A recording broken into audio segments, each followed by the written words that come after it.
Oh, hey there, friends and RC family. My name is Alec from High Noon Hobbies, and if you are new to this channel, I very much appreciate you checking it out. I hope that you will stick around, watch at least this video, see if this content seems worth your while, and consider subscribing, so that then I can say to you, if you aren't new here, welcome back to yet another Sunday upload. This is part 2 of our 4-part Trail Hero and Proline By The Fire coverage. We left off in part 1 with the end of the day in Sand Hollow, and now we're headed into day 2, our first day in Apple Valley, California. The SLUT Crawlers crew is excited to see what Proline has in store for us, so I don't want to waste any more of your time with this intro. I want to jump straight into it, but before I do want to say I appreciate all of you guys for watching and for subscribing. We are really close to 2,000 subscribers, and I really appreciate each and every one of you. I want to remind you that if you want to support the channel, you can find a link to my website down in the description where I sell hoodies and morale patches that are pretty sweet, and if you want to pick up one of those, it would be much appreciated, and a portion of the profits does go to nonprofit organizations working on environmental impacts. So that's all I've got for you. Let's just jump straight into this part 2 of the 4-part series, and I hope that you guys enjoy it. Cheers. If you'll recall where we last left off in part 1 of this 4-part SLUT Crawler combo trip series, the light was getting low in Sand Hollow. We were hitting some hard lines with West Desert Wheeler and getting a little sneak peek here of Mike from Sons of Crawl's show rig that he'll be bringing out for part 4 of this series, where we cover the actual car show at Proline By The Fire. But we got to enjoy our time at Trail Hero, and then it was time to pack up and head from Sand Hollow near Hurricane, Utah, to Apple Valley, California, for day 1 of the SLUT Crawlers experience here at Proline By The Fire. Now, this particular day, this isn't really an event day. We arrived on Thursday, and the event doesn't actually start until Friday, but you could see some vendors were getting their tents set up, and T, of course, was innovating and getting his brand new rooftop tent set up. I'm just kidding. We actually had a little bit of a mishap when it came to understanding where we were able to camp, so we had to do some movement, and we're lazy, so this is our version of moving camp. Just throw everything in the tent, throw the tent on top, and boom, you got a rooftop tent. Screw you, rough country. I know how to do it for $100. But after we were done moving all the camps around, we decided to check out some of the stuff that was set up for the Proline event. We didn't want to spoil too much, but we just wanted to take a little look around and see what we were getting ourselves into for this entire weekend of a good time. This here is the scale city that was just starting to come together. There are only a few buildings here in these shots. Again, this is kind of before they had even really started setting up the event. We were just kind of sneaking around, seeing what was going on. So this is basically the central area here for the event itself. You can see RC Car Action and Reefs RC getting a little jump on the weekend, having their tents set up already next to the Horizon Hobby and the Proline tents. Those are the actual event coordinator tents there, as you can see, with the little pylons. And we even got some little fun buggy action through here. I don't actually know whose buggy this is, but I thought it was cool that it was here, and I decided to take a picture of it because, buggies are nifty. I'm getting my first experiences with buggies, and I'm really quite enjoying them. T from SLUT Crawlers, found this ridiculous jump here. We just wanted to give you an idea of the scale. So here's one of T's, 11, 12, maybe 15-pound rigs trying to hit the jump.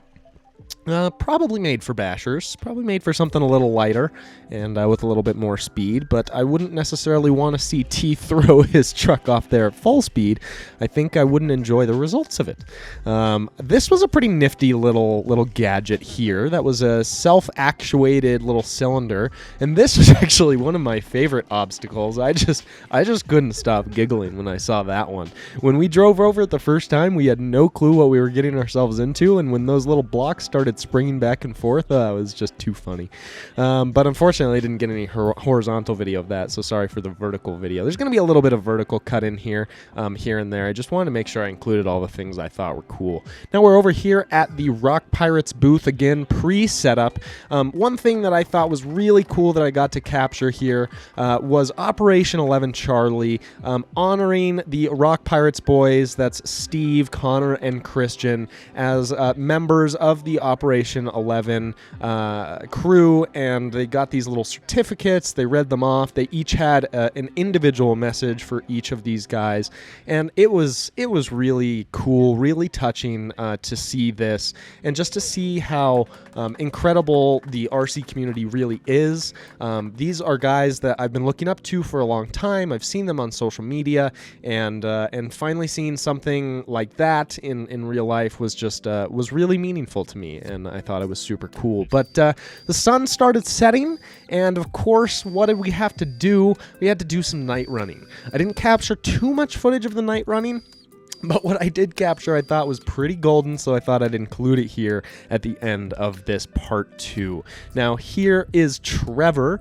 Trevor from down south. He's actually a Minnesota boy initially, and then he moved down south, and now he is he's an honorary SLUT, and he's part of the crew down south and up north. He's a really awesome guy, and well, he's also quite impressive when it comes to using his winch to navigate obstacles with this MOG. So that gap that you're seeing right there, yeah, Trevor scaled that entire thing with MOG.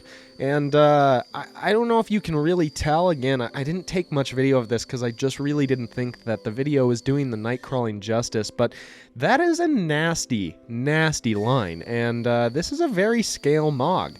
And we've got a winch, as you can see, kind of hooked on to the front of T's XJ there, and we are winching off of the winch itself is actually mounted in the back of Trevor's truck here in the bed. And Trevor is using this winch to lever himself up and down the rock. He's really not using it so much to recover as he is to actually steer and maneuver. This is a new one for me. I haven't seen someone do this so expertly before, and I was really impressed to watch this happen. So again, we're dropping in here, and it's more than double the height of the truck that he's dropping into, with a chasm that he has to cross with scale tires here, and he makes it no problem. And now he's using his winch to pivot himself. Yep, as you can see, totally normal operation of the winch, and he's using the winch to pivot himself up onto this next ledge, and he's got to make a really sharp driver side turn here. So he's, again, it's just playing with the winch to lever himself onto the rock, do a little reversing, do a little forward, do a little more winch, and he was able to make his way all the way across this entire rock field. I was very impressed. So Trevor, great job on the scale driving skills there. I trust you to get me anywhere in any of my rigs as long as you've got some winches on hand and some recovery straps.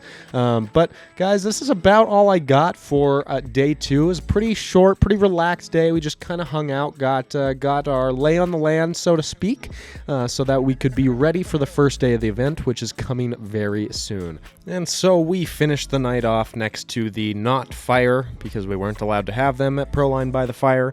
But we finished off the night warm next to our little heater in the Rock Pirates tent area, and that was the end of day 2 of our trip. So there you go. That's it. That's all I've got. You made it to the end of the video, so if you enjoyed it, go ahead and drop a like. If you want to see more content like this, don't forget to subscribe for new content every Friday and Sunday. And don't forget that we've got 2 more parts to this series coming very soon. All right, guys, we'll see you in the next one. Until then, make sure to enjoy some scale crawling, and we will see you soon. Cheers.